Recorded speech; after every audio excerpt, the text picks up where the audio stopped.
Hello everyone, आज हम बात करने जा रहे हैं ऑफ़र के बारे में। इंडियन कॉन्ट्रैक्ट एक्ट में जो प्रोवाइडेड है। ऑफ़र से पहले हम जान लेते हैं कि कॉन्ट्रैक्ट के एसेंशियल्स क्या क्या होते हैं। ठीक, कॉन्ट्रैक्ट के एसेंशियल्स हैं प्रपोजल। सबसे पहले तो प्रपोजल दिया जाता है, ये मेयर स्टेटमेंट है वेटिंग फॉर एसेंट, जो वेट कर रही है एसेंट का। एसेंट मिल जाती है इसको तो फिर ये एक्सेप्टेंस बन जाता है, और acceptance proposal plus acceptance is equal to promise. Acceptance मिलने के बाद इसमें बाइंडिंग इफेक्ट आ जाता है और ये प्रॉमिस बन जाता है। ठीक, प्रॉमिस में अगर कंसिडरेशन ऐड कर दिया जाता है तो वो एग्रीमेंट बन जाता है। एग्रीमेंट अगर इन्फोर्सिएबल बाई लॉ है तो वो कॉन्ट्रैक्ट होगा। इन्फोर्सिएबिलिटी सेक्शन 10 से पता चलती है। और अगर इन्फोर्सिएबल बाई लॉ नहीं है तो फिर वो या तो वॉइड होगा, वॉइडेबल होगा, या फिर बिकम्स वॉइड होगा। ठीक, तो ये रहा हमारा प्रपोजल से कॉन्ट्रैक्ट तक का सफ़र, और ऐसे एक प्रपोजल जो है वो कॉन्ट्रैक्ट बनता है। तो अपने टॉपिक पे आ जाते हैं, जो कि है प्रपोजल। प्रपोजल को ऑफ़र भी कहा जाता है इंग्लिश लॉ में। ठीक, सेक्शन 2 सब क्लॉज ए में डिफाइंड है ये। तो प्रपोजल की डेफिनेशन देख लेते हैं। One person signifies his willingness to another to do or abstain from doing anything with the view of obtaining assent to such act or abstains is called proposal। तो इसको समझ लेते हैं। एक पर्सन ने दूसरे पर्सन को अपनी विलिंगनेस बताई, अपनी इच्छा बताई कि कुछ करने के लिए या फिर कुछ ना करने के लिए।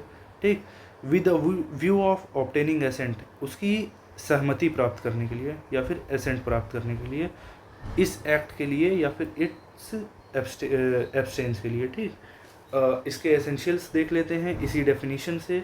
तो वन पर्सन अनदर मतलब कि दो या दो से अधिक पर्सन होने चाहिए। ये जो पर्सन होंगे ये नेचुरल भी हो सकते हैं, लीगल भी हो सकते हैं। ठीक, नेचुरल पर्सन मतलब इंसान, आदमी। ठीक, लीगल पर्सन मतलब कॉरपोरेशन और ये जो भी लीगल एंटिटी होती है वो। ठीक, सिग्निफाइज विलिंगनेस बताया गया है तो दिया हुआ है, तो फिर मतलब कम्युनिकेशन होना चाहिए। कम्युनिकेशन होना चाहिए, और कम्युनिकेशन जो है वो पॉजिटिव भी हो सकता है, निगेटिव भी हो सकता है। ये हम कैसे जानेंगे? टू डू और एब्सटेन फ्रॉम डूइंग, कुछ करने के लिए मतलब पॉजिटिव, कुछ ना करने के लिए मतलब निगेटिव। ठीक, व्यू ऑफ ऑब्टेनिंग एसेंट, ये इसका मेन ऑब्जेक्ट ही है, तो व्यू ऑफ ऑब्टेनिंग एसेंट। ठीक, टू सच एक्ट और एब्सटेंस मतलब कि इसी एक्ट के लिए या फिर इसी एब्सटेंस के लिए वो एसेंट मिलनी चाहिए। ठीक, तो इसमें फाइनल विलिंगनेस जो है वो सर्टेन होनी चाहिए, मतलब बाइंडिंग इफेक्ट होना चाहिए इसमें। ठीक, अब इसका एक एग्जांपल ले लेते हैं ऑफ़र का। ठीक, ए पर्सन है, इसने बी से कहा कि मुझे अपनी कार सेल करनी है एट 2 lakhs। ठीक, तो ये ऑफ़र हो गया। ठीक, इसने अपनी विलिंगनेस बताई कि हाँ बी से कि मैं अपनी कार को बेचना चाहता हूँ। ठीक, अब बी के पास दो ऑप्शन है, इधर टू एक्सेप्ट इट और टू रिजेक्ट इट। ठीक, अगर वो एक्सेप्ट कर लिया तो फिर वही जो अपना कॉन्ट्रैक्ट का एसेंशियल था वो चलने लगेगा। अगर वो रिजेक्ट कर देता है तो बात यहीं पे ख़त्म हो जाएगी। ठीक, और यहाँ तक जो ऑफ़र है वो कोई भी बाइंडिंग इफेक्ट नहीं रखता है, मतलब पार्टी पे। मतलब कोई भी पार्टी इससे बाइंड नहीं है कि इसको पूरा करना ही है। तो मतलब अगर एक्सेप्टेंस मिल जाती है तो उसके बाद से इसमें बाइंडिंग इफेक्ट आ जाता है, क्योंकि वो फिर प्रपोजल बन जाता है। ठीक, तो इसके टाइप्स के बारे में बात कर लेते हैं। इसके 5 टाइप्स के हैं का है प्रपोजल। स्पेसिफिक प्रपोजल या फिर ऑफ़र, जनरल प्रपोजल या फिर ऑफ़र, काउंटर प्रपोजल या फिर ऑफ़र, क्रॉस प्रपोजल या और इनविटेशन टू ऑफ़र। ठीक, स्पेसिफिक प्रपोजल क्या होता है? स्पेसिफिक प्रपोजल स्पेसिफिक पर्सन को दिया जाता है। ठीक, किसी इंसान द्वारा किसी इंसान को ही दिया गया है। ठीक, इसमें एक बहुत ही लैंडमार्क केस है, लेकिन ये ओवर रूल कर दिया गया था Carlill versus carbolic smoke ball case में। क्या है केस कि वीक्स वर्सेस टाइबाल्ड का केस है। इसमें ये कहा गया था कि ऑफ़र जो है वो स्पेसिफिक पर्सन को ही दिया जाना चाहिए, वर्ल्ड एट लार्ज को नहीं। लेकिन general proposal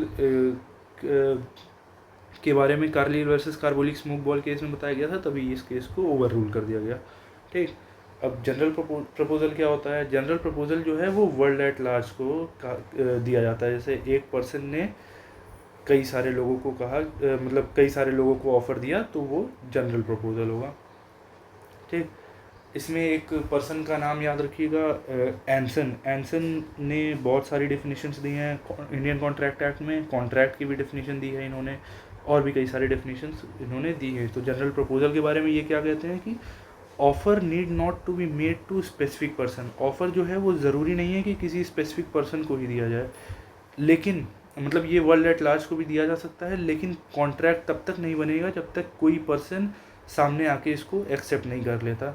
but no contract will arise until it has been accepted by a certain person. ठीक, मतलब ऑफ़र आप कितने भी लोगों को दे दीजिए, लेकिन वो कॉन्ट्रैक्ट तब तक नहीं बनेगा जब तक वो किसी स्पेसिफिक पर्सन के द्वारा आके एक्सेप्ट नहीं कर लिया जाएगा। इसमें एक लैंडमार्क केस है, Carlill versus carbolic smoke ball company का केस 1833 का। इसमें पहले कार्बोलिक स्मोक बॉल कंपनी के पर्सपेक्टिव से देख लेते हैं। तो ये जो कंपनी है ये मेडिसिन बनाती थी इन्फ्लुएंजा को प्रिवेंट करने के लिए। ठीक, इसने एक एडवर्टाइजमेंट निकाला कि ऑफर टू पे 100 पाउंड्स उस पर्सन को जो भी इन्फ्लुएंजा को कॉन्ट्रैक्ट करेगा, ठीक, दवा लेने के बाद इन अ प्रिस्क्राइब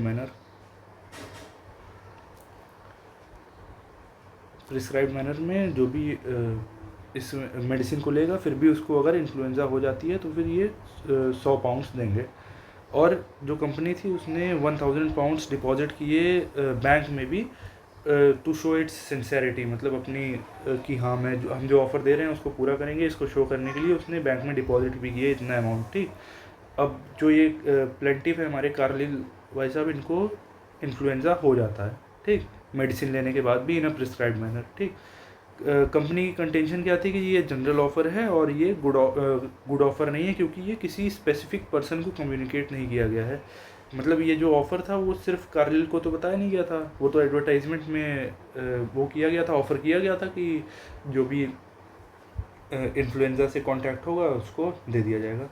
तो लेकिन तो यही कंटेंशन था कंपनी का कि general offer can not be a good offer as it is not communicated to a certain person. ठीक, तो कोर्ट ने क्या कहा, कोर्ट ने वही एंसन वाली डेफिनेशन को ही यहाँ पे कोट किया कि ऑफ़र जो है वर्ल्ड एट लार्ज को दिया जा सकता है, लेकिन कॉन्ट्रैक्ट उस पर्सन से होगा जो सामने आता है और उसको एक्सेप्ट करता है। कार्ल ने सामने आके एक्सेप्ट किया, दवा उसने ली और प्रिस्क्राइब्ड मेडिसिन ने उसको खाया, तो ये उसके तरफ से एक्सेप्टेंस हो गया। ठीक, अब ये कॉन्ट्रैक्ट बन गया था। ठीक, अब इसमें यह भी कहा कि कम्युनिकेशन ऑफ एक्सेप्टेंस ज़रूरी नहीं है जनरल ऑफ़र के केस में, कंडक्ट से भी हो सकता है, परफॉर्मेंस भी सफिशेंट है।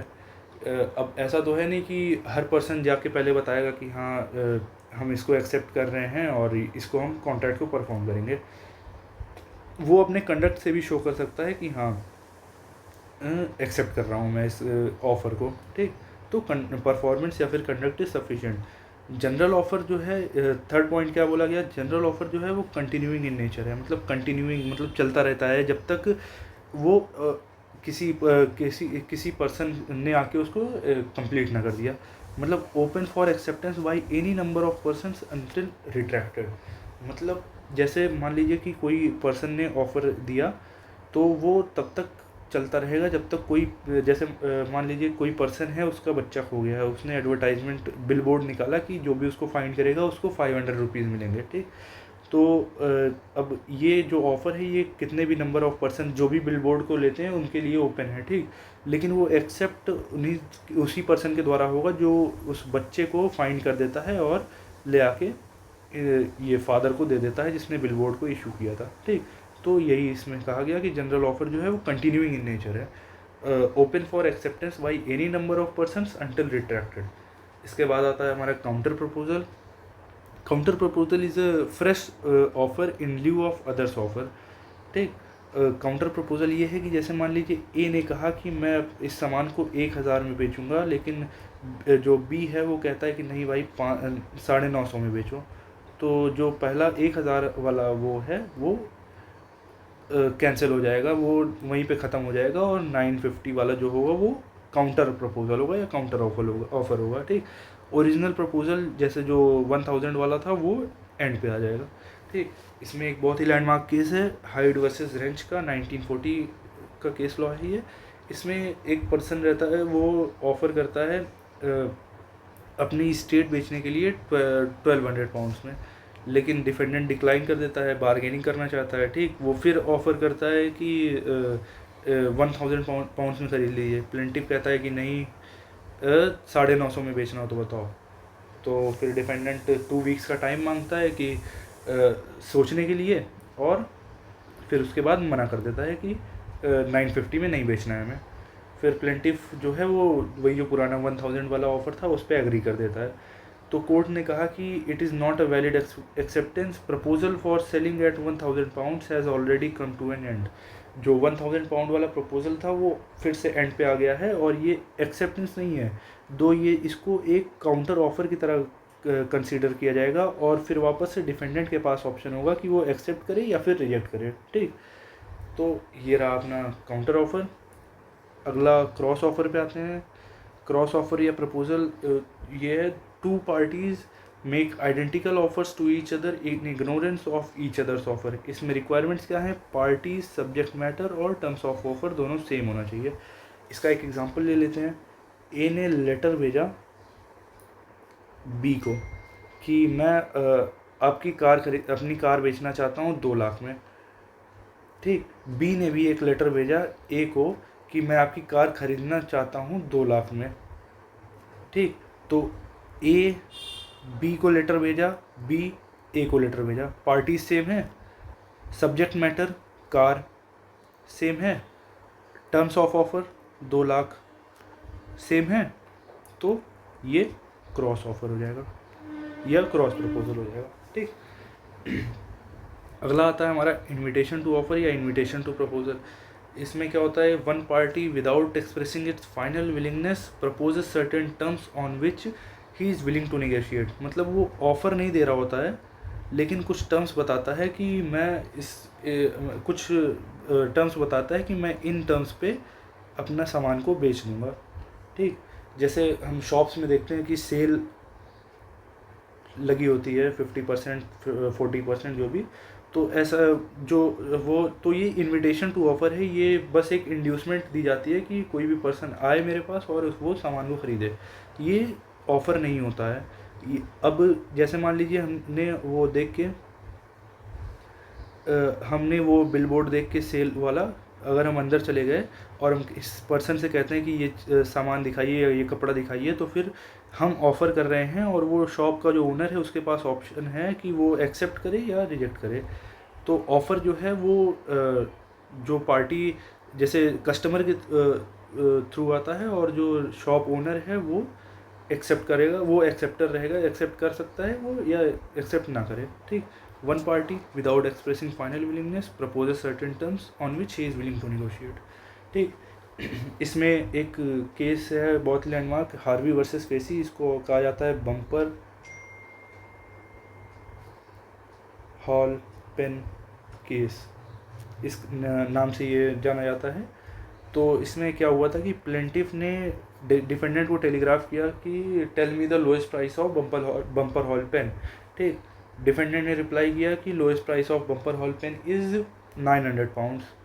फिर प्लेंटिफ ने कहा कि we agree to buy Bumper Hall Pen at the terms you have said, और 900 पाउंड्स पे हम खरीदने को तैयार हैं। डिफेंडेंट रिफ्यूज़ कर देता है सेल करने के लिए। तो कोर्ट ने क्या कहा कि mere quotation of lowest price is does not amount to offer, ठीक। Quotation of lowest price offer नहीं है, ये it is at best invitation to offer.